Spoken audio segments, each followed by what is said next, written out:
Here's the red flags of a charlatan educator who pushes the inversion narrative and is essentially working for the broker. Day trading always works.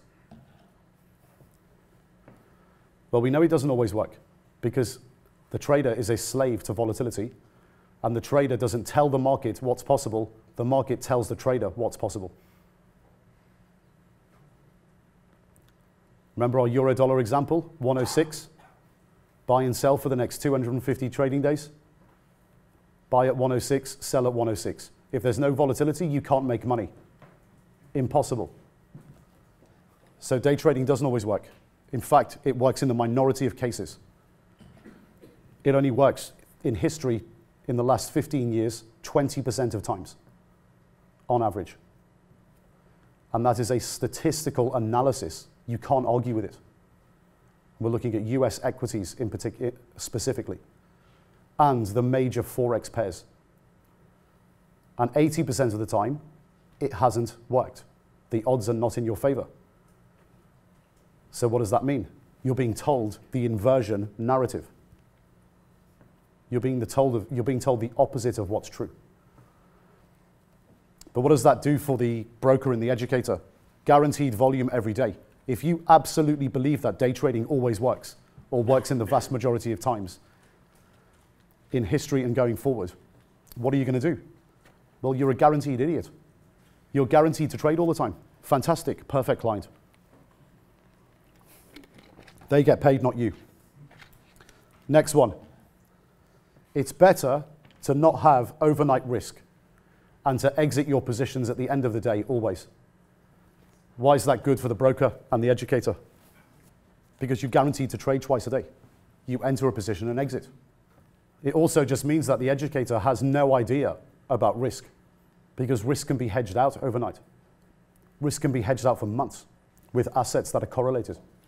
Next myth, you can make a monthly income from trading. Well, we know that can't be true. Why? Because you need volatility. What's one of the big educator slogans? Make $10,000 a month trading the international Forex markets. Get the life you deserve. Well, what if the Forex markets don't move? You're not making $10,000 a month trading the international Forex markets. You're losing, and they're actually right. You are getting the life you deserve because you're an idiot.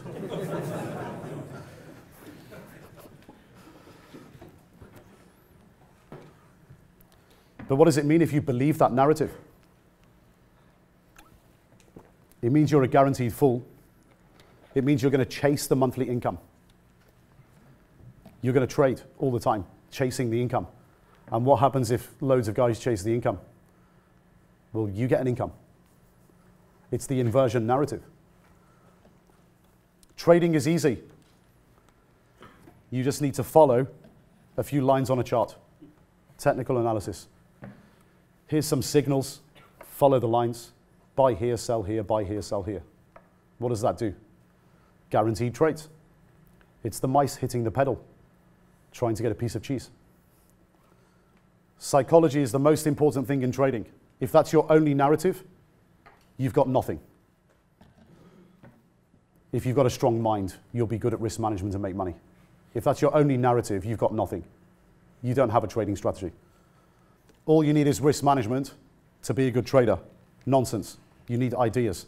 If you've got amazing ideas, you can be a terrible risk manager and still make money. Next narrative, lifestyle messages. Get the life you've always deserved. One day you'll own a car like me. What are they trying to do there? They're trying to just distract you away from the reality of the industry and the realities of trading with hopes and dreams. And they're not living that life. It's a fake life because they're not even real traders. They're fake traders. And if you remember right from the beginning, we looked at boomers and Gen Xers and the problem with pensions, everyone knowing that they can't retire. This is the crux of the problem. When desperation from the middle class falls, meets conflict of interest. So just two sides of the equation. When desperation meets conflict of interest, only bad things can happen. It's all designed to distract your attention away from what's important. And they're going to go to extreme lengths to convince you otherwise.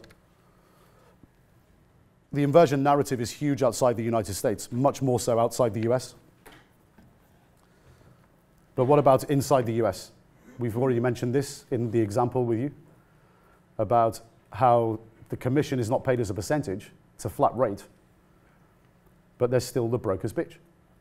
They're only going to push the inversion narrative because they need a brokerage platform to put people on, to legitimize themselves. Because if they have the branding of brokerage platforms behind them, and they're working with them, and their introductions have a place to go to, it legitimizes their bullshit. They need a home. They always need a home. And obviously you've seen we turn the tables on the broker, and we've got 370 guys globally. When you've got a lot of guys who do quite well, and you provide a coupon business, the broker likes you. And you also get significant community leverage. Because if you have 100 guys on a platform and they do well, and it's a coupon business and you've provided a business hedge to the broker, do they want to lose them? No. Of course not. So what happens at the Institute when we want something from the broker? They become our bitch. Because they don't want to lose 100 clients. We've turned the tables. So what does it look like in practice, the inversion narrative? 1, IB agreement. I don't think we have to beat that drum again.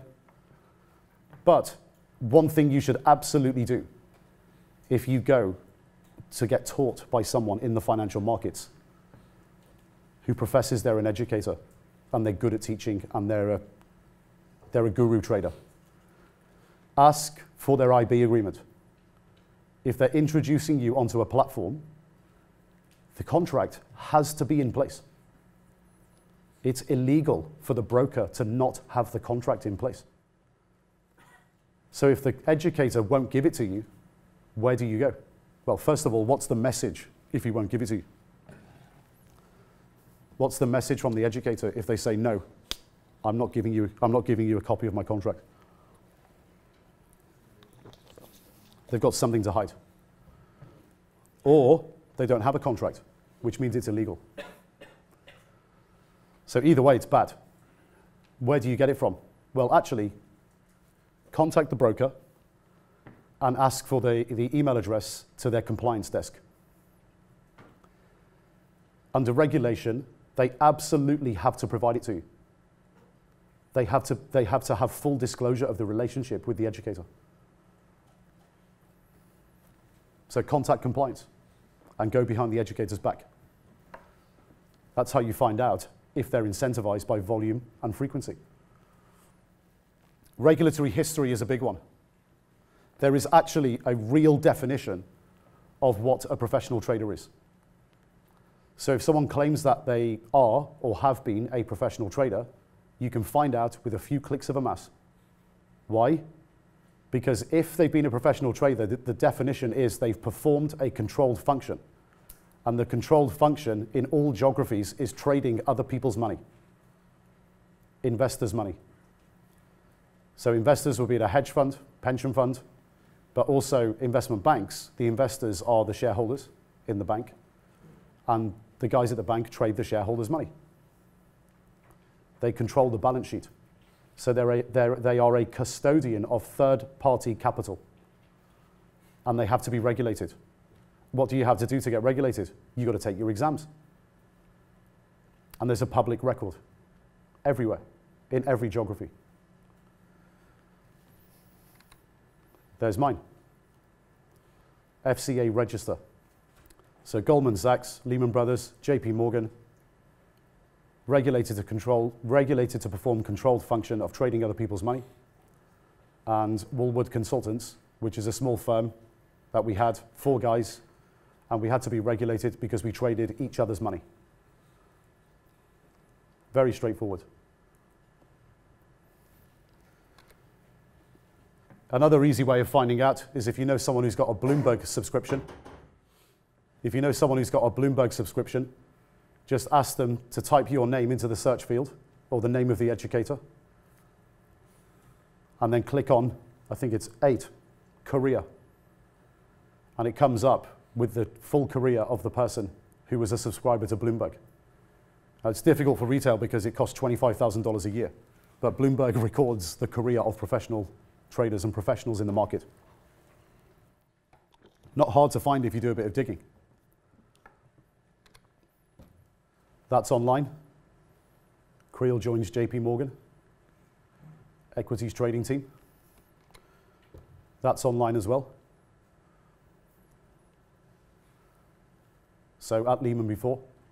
You can literally do a little bit of digging around and find out if someone has actually been a professional trader in their career. It's not difficult. But people just don't understand what the definition is between a professional trader and a retail trader. This is Raj, one of our mentors in the US. Regulator in the US is FINRA. So Raj was the head of options trading at Bank of America, head of options trading at Nomura, worked at a few places before, but he was the youngest managing director at Bank of America at the age of 29 and ran options at 29 years old. So, bit of a player, knows what he's talking about. Takes 5 minutes to find that online. 5 minutes. Here's the rest of our mentors.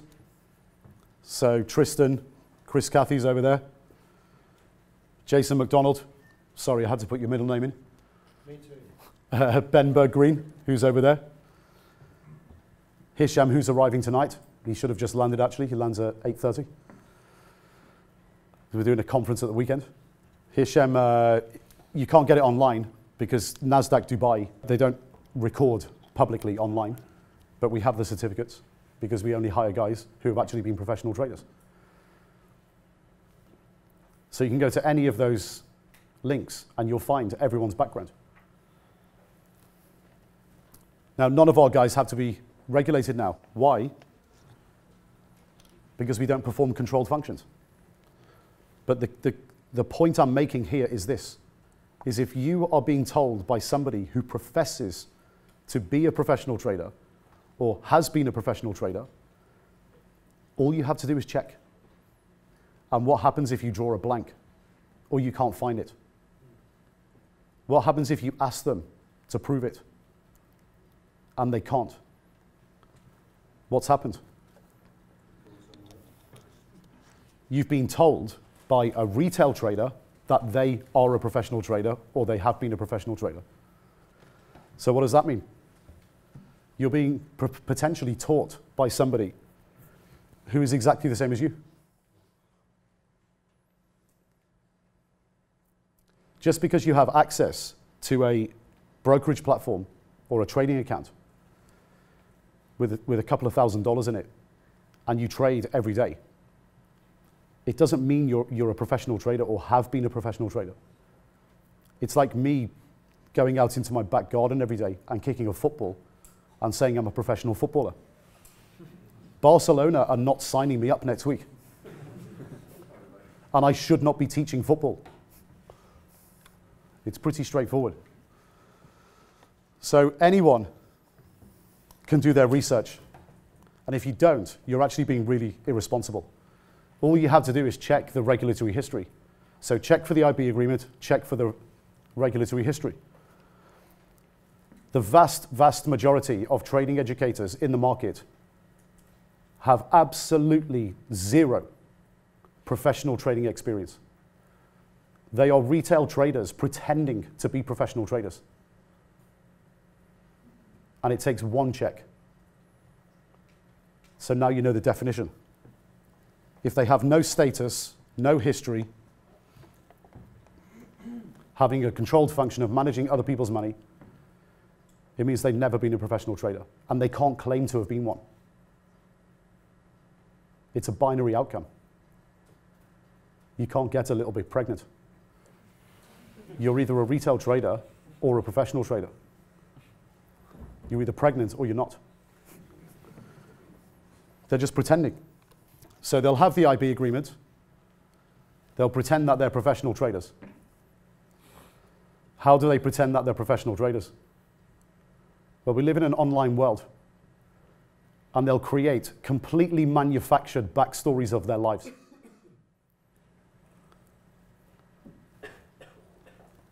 The most common one, and I like this word, it's a German word, Wunderkinder. The wonder kid. The kid that came from nowhere. And usually the lie is they turned an amount of money, like $10,000, into a big number, like over $1 million. The wonder kid turned $10,000 into $1 million. Now, why is that convenient? Because everyone can afford $10,000 to open a trading account. Most people in the Western world can just put it on their credit card. So it's the perfect bullshit story to get people to pay for education and put 10 grand in their trading account. And it's simple for people to understand. Oh, you turn 10 grand into $1 million. Fantastic. I want to do that too. Follow a few lines on a chart. The other most common one is if older guys, they'll say that they worked at hedge funds or investment banks, or that they work at a hedge fund now, or they run their own hedge fund. It's complete nonsense. If they did work at a bank, it's probably in a support function, and they'll have no controlled function. So they'll be working in IT or operations, or even working on the trading desk and getting the traders coffee. If they haven't been regulated to perform the function, they've been at the bank and not performed a controlled function. So it means they were in support. The hedge fund one is very disingenuous because retail traders have been picking up newspapers and watching TV for the last decade, reading all about these whiz guys in the market called hedge fund managers. And apparently, according to Charlatan trading educators, all you have to do to be a hedge fund manager is open a retail brokerage account and put 5 grand in it. That's all you have to do. And you can call yourself a hedge fund manager. Wrong. A hedge fund is a very, very specific investment vehicle with very specific parameters and moving parts, very specific infrastructure. And you need 5 things to be defined as a hedge fund. You need an offshore registered fund. 80% of them are registered in Cayman Islands. You need an onshore management company, so that's usually in New York, London, Geneva, Singapore, Hong Kong, Sydney. The offshore fund, you have 2 charges. You have the management fee, so the offshore fund is charged by the management company a fee to run the assets per year. And then you have a performance fee. So it's usually 1 or 2% management fee, 20% performance. You have a third-party administrator. So what they're doing every day is making sure that the management company is implementing the agreed mandate from the offshore fund for the strategy that investors have invested in. You need a prime brokerage agreement with a top 10 investment bank. No investment bank will look at you unless you've got $30 million commitment up front. Total waste of their time. Investment banks want clients. They want big clients who are going to trade. And you need a seriously strong track record. Minimum 3 years, probably 5 years. Obvious question, why don't we set up a hedge fund? Well, it's the wrong way round. We are not the hedge fund taking investors' money to make investors rich. We are the investor. So the front door of the institute, there's education, but we're also trading our own money, and we have 40 trading accounts within the institute. And if we find good people, we seed them on power of attorney with real money, and they get to trade our money. Now, it's not a requirement. You can just exist in the infrastructure and be good and join the community and help everybody out. That's fine. But that's the way we look at things. We want to invest in traders. We don't want to take outside money. And if you look at these guys, the weathered faces of the mentors over here and mine, we've all been in the industry for years. We've done our time. When you wake up at 5 o'clock in the morning for 10, 15, 20 years to make other people money and to make shareholders and investors richer, and you make a lot of money yourself on the way, When you've made a certain amount of money, you don't need to get up anymore. You can make a lot of money by doing not a great deal. So all our guys are retired, and we just trade our own money. And as you've seen, hedge funds are a very specific investment vehicle. How much does it cost to set up a hedge fund structure? Over $1 million. If you don't need it, you don't do it. It's stupid. It's vanity over sanity. So we saw manufactured backstories. IB agreement, regulatory history, manufactured backstories. What about manufactured trades and deception? You'll see this a lot in the online world.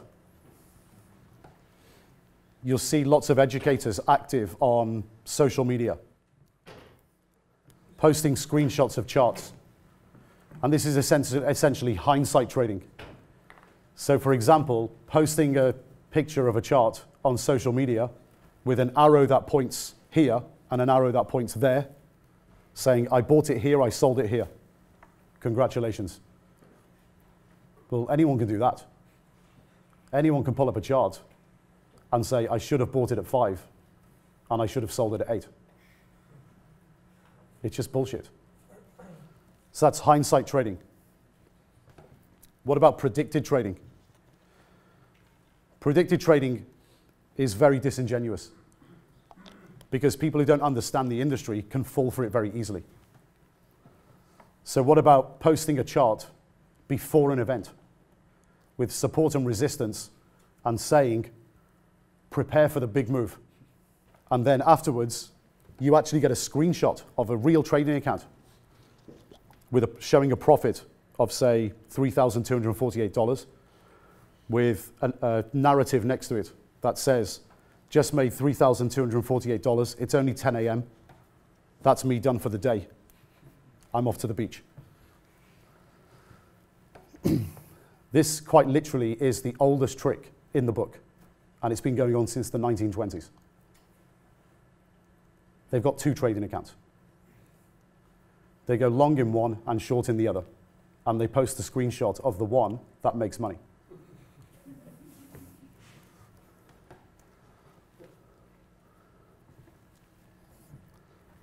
And it's the oldest trick in the book because it actually comes from brokers. Because in the old days, brokers were advisory brokers. They would advise their clients what to go long and what to go short in the market. And if you've got 100 clients and you're an advisory broker, and this is going all the way back to the 20s, do you tell all your clients, your 100 clients, if you have an idea to go long, do you tell all of them to go long? Of course not. You want to grow your business to 200 people. So you tell 50 to go long, 50 to go short, 50 of them make money, 50 of them lose money, and then the guys that lose money, you help them on the next one. And you grow your accounts from 100 to 110, 130, 200. It's the oldest trick in the book. All that's happened is it's just become modernized by the educator who is the broker in disguise. That's all it is. And this is why basically any professional trader with any respect for their career will never post their trades. Because they will lose all of their gravitas, all of their respect in the professional trading community, because every professional trader knows that they're probably bullshitting, because they know all the dirty tricks. So there's a side of the industry that's totally opposite to everything that you experience as a retail trader. But it also breeds a dependency culture as well, which is exactly the opposite of the way traders are taught in the real world, like professional traders. So people signing up, for example, to hot stock lists. Here's the top 5 stocks today. Here's the stocks in play. Here's the potential news. Get long, get short, get long, get short. What's happening there? That's the educator pushing the inversion narrative because they're working for the broker indirectly. And what are you doing? You're depending on those lists or those ideas every day to try and generate a P&L for yourself, try and generate a profit for yourself. It's the total opposite of the way you need to be taught. You need to be coming up with your own ideas and generating your own ideas. Manufactured trades and deception again. Deception, this is how the online world works with people who have a false narrative. They know everything they say is bullshit, but they have to give the impression that other people believe it, so you get sucked in. So there's two things you need to watch out for: sock puppets and meat puppets. What's a sock puppet? Well, put a sock on your hand and speak. You open 400 social media accounts, different email addresses, different names. What do? You pretend to be people commenting on all of your posts, and you're logging in to 80 of them per day and making the comments. There's a huge amount online of complete nonsense, and people get sucked in by it. What's a meat puppet? A meat puppet is a sock puppet, but it's a human. They're hiring someone in Bangladesh, China, India, wherever, Russia, to log into the accounts and do it for them. And they'll upvote all their comments to get them to the top. So it looks like there's a narrative occurring that believes they're bullshit. So then people get sucked in. They build fake websites, so they'll comment on other business people and then comment on themselves. That's a sock puppet fake website. Fake reviews, and they'll give reviews on themselves, obviously that are favorable, and then reviews on their competitors that are not favorable. So this is how they all do it. Or they can literally engage in actual criminal activity, which is creating equity curves of trades that they claim they've done going back in time, which shows them making money over time. And all they've done is gone into a spreadsheet or the back end of a website and typed in buy at $5, sell at $5.65, and it just updates their equity curve. And it's not audited by third parties. It's not audited by accountancy companies. They don't have administrators. It's self-administered, and it's actually criminal activity. Because what you're actually doing is you're mis-selling financial performance. Lifestyle and social media posts. This is the stuff that's designed to distract you. So drastically overemphasizing the conflation between trading and lifestyle.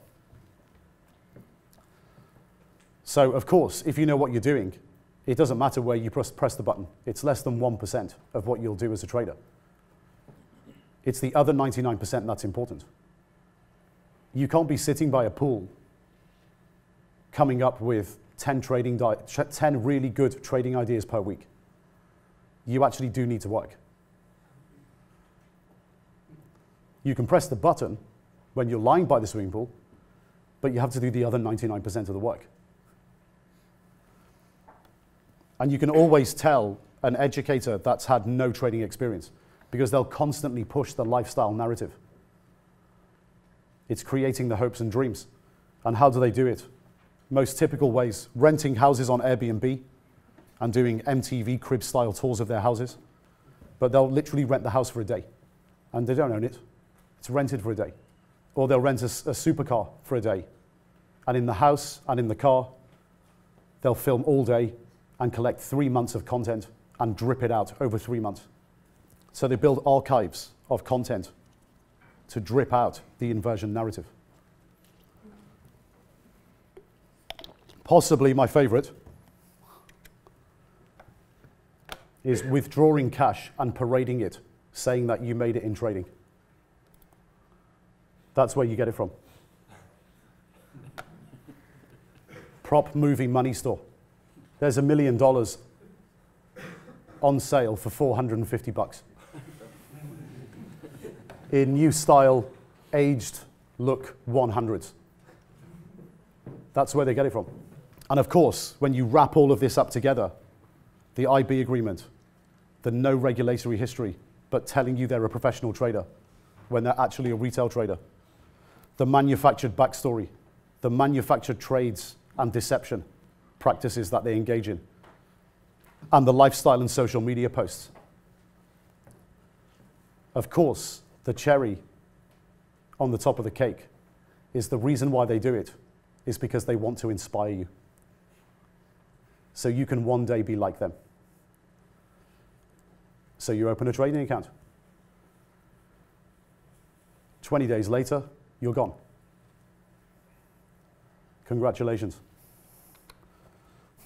But there's other areas of trading infrastructure where IB agreements are very important.